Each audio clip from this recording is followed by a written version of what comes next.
ayer, sí, ayer domingo, publicó Carlos Granés, un doctor en antropología extraordinario y un ensayista magnífico, el autor de Delirio Americano, una columna que evidentemente nos pone a pensar a sus lectores. La víctima profesional. El autor de ese extraordinario ensayo de más de 600 páginas llamado Delirio Americano, en donde retrasa en 3 grandes partes lo que ha sido la trifulca por las identidades y por la identidad latinoamericana, desde José Martí, pasando por el boom literario, las vanguardias artísticas, no solamente la manera como se llegó a plantear la necesidad de un arte de las víctimas, sino un capítulo que queda pendiente, las víctimas de ese arte de victimización y revictimizante, hasta los delirios de la soberbia, que es la tercera parte magnífica, en donde uno puede encontrar perfectamente un puente con esta última columna. Y es que pareciera que se volvió, no solamente para América Latina, sino a escala occidental, me atrevería a decir planetaria, una suerte de rédito y una atracción impresionante, un baluarte ser víctima. Sobre este tema ya Susan Neiman ha insistido, Alan Finkielkraut y otros grandes autores han mostrado cómo se ha pretendido apropiarse de las verdaderas víctimas y en particular de las víctimas por antonomasia, que son las víctimas del Holocausto, porque evidentemente en la historia de Occidente y de la humanidad nunca ha habido un horror de asesinar a más de 6 millones de ciudadanos como fue el maldito episodio nazi. Evidentemente ellas son las víctimas por antonomasia, pero algunos han pretendido ver un rédito en declararse víctimas y sobrevivientes. Y Granés, con una lucidez extraordinaria, muestra cómo hoy día esas supuestas víctimas que se las dan de sobrevivientes sin haber vivido lo que vivieron las verdaderas víctimas del Holocausto o víctimas de la barbarie, de la guerra, de la hambruna, de violencias de todo tipo, se las dan de ser eso porque no tienen otra manera de ser en la vida. Sus vidas minúsculas no les permitirían tener un lugar en el mundo, sino el lugar de víctima, de revictimizarse y de decir que todo aquel que hable de ellas o se atreva a cuestionarlas es revictimizante. La lucidez antropológica de Carlos Granés en ese sentido es magnífica y va a mostrar cómo se pasa del terreno de lo cultural, del terreno de lo artístico, de lo literario, al terreno político, y cómo vamos a tener inclusive líderes políticos profesionales como víctimas y que le sacan partido a las víctimas. Y concluye la columna de ayer señalando que ese es el caso de lo que se acaba de ver con la última telenovela española. Para quienes no han seguido el acontecimiento, que sería bastante extraño porque es digno de todas las revistas Hola del mundo y de todos los confidenciales de las redes sociales, pues es muy sencillo. Desde el miércoles, jueves, el presidente del gobierno español, Pedro Sánchez, debido a que un pasquín derechoso con información insuficiente proveyó un escándalo informativo y un juez lo tomó para de oficio investigar a su mujer, la señora Begoña Gómez, por tráfico de influencias presunto y presunta corrupción, se encerró en el Palacio de la Moncloa a decir que se sentía absolutamente herido, atravesado de dolor, y muchísimas personas comentaron que qué terrible, y él se encerró para ver si dimitía o no como presidente del gobierno. Era evidente que todo era una telenovela y que no iba a dimitir. Entre tanto, algunos de sus copartidarios y ministros sacaron gente de manera kirchnerista o peronista retrasada a las calles de Madrid para decir: no te vayas, no me quite pa, no quite pa. Y algunos se atrevieron a decir que no era importante lo que el presidente del gobierno haga por los ciudadanos, sino lo que los ciudadanos hagan por el presidente del gobierno. Era evidente que no iba a dimitir. El diario Liberación de París tituló de una manera extraordinaria: el presidente del gobierno español renunció a dimitir.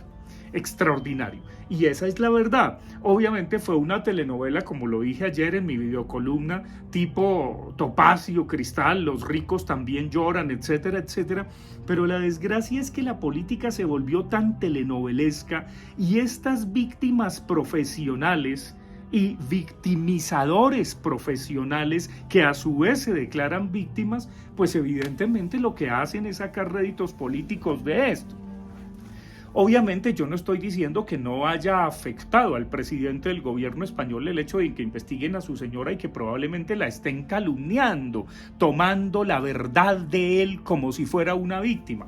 Pero es que es el presidente del gobierno español y evidentemente una democracia se basa en pesos y contrapesos, y quedaría absolutamente patético que porque investigan a un miembro de la familia del presidente de un gobierno, él va en su dolor y en su fuero interno a encerrarse y a poner en vilo, haciendo un oso cósmico europeo y mundial, a ver si dimite o no. Evidentemente pues no dimitió, y cuando salió a dar su declaración, en vez de decir buenos días a las 11 de la mañana de Madrid, dijo buenas tardes, al punto que uno se pregunta si la grabación no estaba ya hecha de antemano y todo fríamente calculado. Por supuesto, entre tanto, la extrema derecha española y la derecha española, la fachosfera que él denuncia, pues aprovechó para comérselo vivo, simbólicamente hablando, y para decorticar no solamente la carta con la cual se encerró en la Moncloa, diciéndole a la ciudadanía que iba de retiro espiritual. Ahora los retiros espirituales están muy de moda, para ver si renunciaba o no.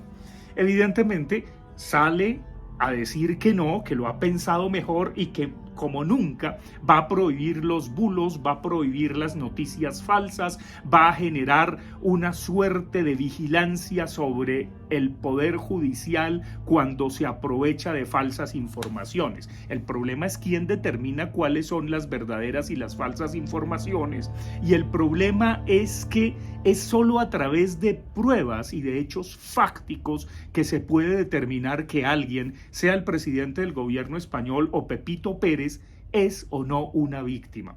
El problema de toda esta victimización y revictimización que se ha puesto tan de moda y que cobra tanto rédito y tanto valor para personas minúsculas que de otra manera no existirían en el espacio social, es que se ha implantado la tendencia de que todo aquel que se declare víctima hay que creerle. Entonces todos somos víctimas, evidentemente.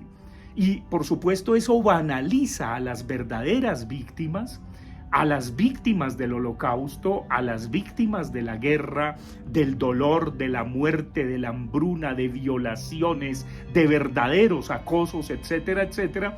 Y esto empieza a que la justicia y el derecho mismos empiecen ya a poner un puntico por lo menos de alerta naranja sobre todas las personas que se declaran víctimas, y los sistemas disciplinarios que automáticamente declaran víctima al que se le da la gana de decirlo, aún haciendo un show melodramático, a decir un momentico, usted tiene que presentar pruebas. Y yo creo que ahí está el punto del derecho.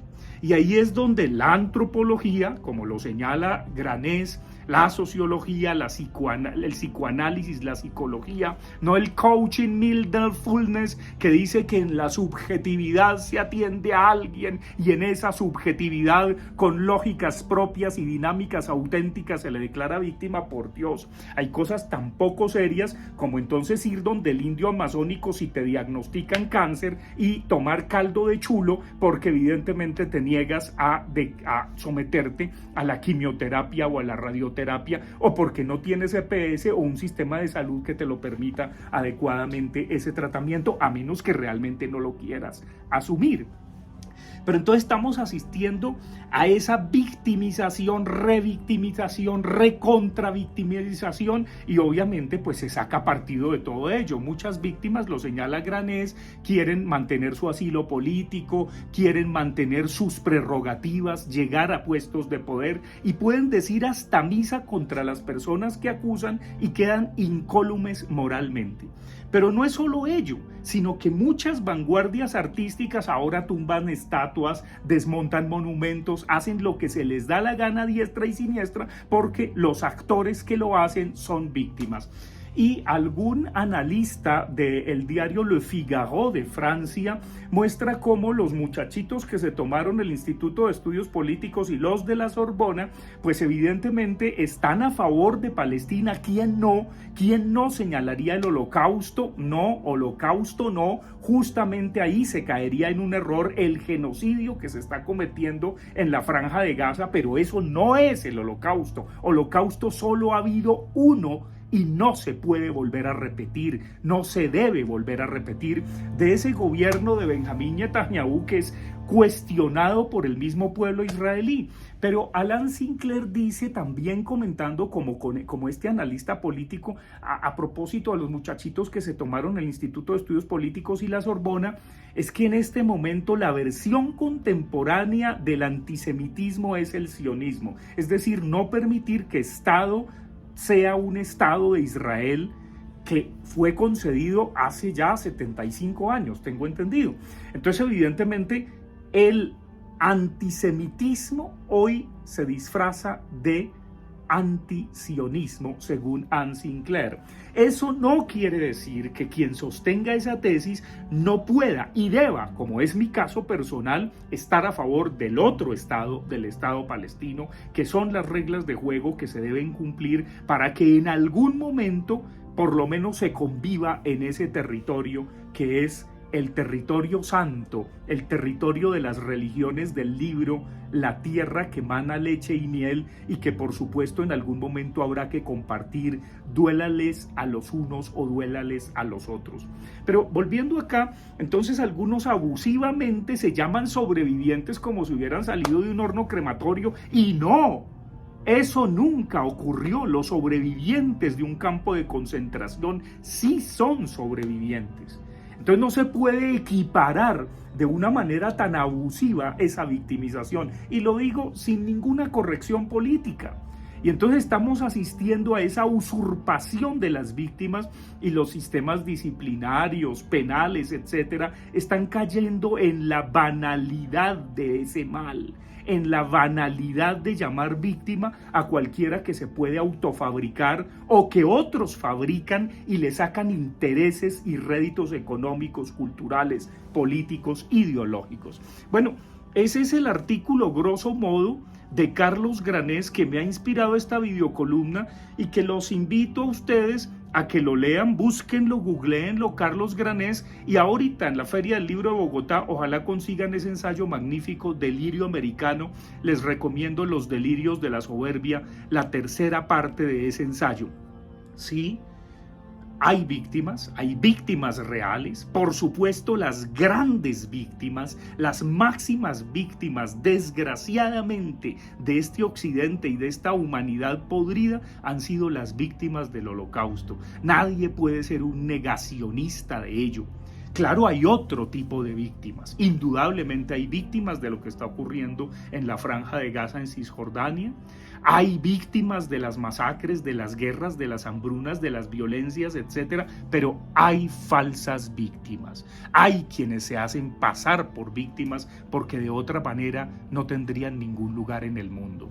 ¿Cómo detectarlas? Y sobre todo, ¿cómo no caer en ese delirio victimizante que le saca réditos a esa condición que debe ser sagrada, que debe respetarse y que por supuesto nos debe impedir como humanidad que el holocausto, que las masacres, que las guerras, que las hambrunas, que ese dolor que los humanos unos a otros se han propiciado se repita? Eso es un poco. Pero mientras tanto, hay quienes hacen arte y perearte y quienes instrumentalizarán políticamente esa condición y hay que decir, espérese, tan cómodo, es como cuando usted dice, usted popular. Recuerdo la célebre frase de, ¿usted ha dicho popular? ¿Usted ha dicho víctima? Bueno, se necesitan muchos controles y felizmente ya hay dinámicas de la memoria, dinámicas psicoanalíticas, psicológicas, análisis del discurso, una cantidad de elementos técnicos para confrontar esas narrativas y sobre todo solamente a partir de lo fáctico, de lo probatorio concreto, se puede decir usted es una víctima.